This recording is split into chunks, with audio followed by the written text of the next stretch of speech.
So today I'm going to talk to you about the importance about wearing a uniform. So a uniform is a trigger. So you got to think Donald Trump, President of the United States, does he go to his job in sweatpants and a t-shirt?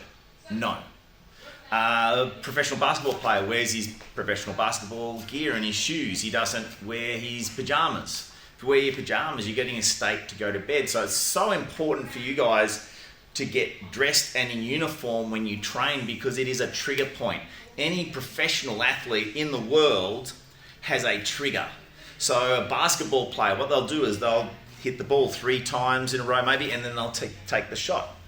Golfers, they'll go there and they'll do this little wiggle and everything before they get it, and that's in a peak performance. So being dressed in the correct attire is getting into a peak performance. And we need to try and get some sort of normality to our lives with this sitting at the moment. So by getting dressed, you are there getting ready to train, and you're starting to train your brain into getting into it. So if you're in your PJs, guess what?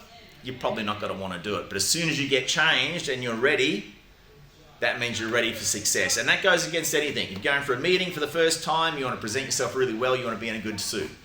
If you're going out and you're a teenager, you got to be dressed and try and impress the other people how good you look and how well you're dressed. You're not going to go rub dirt all over yourself, and wear torn shirts and jeans and everything like that.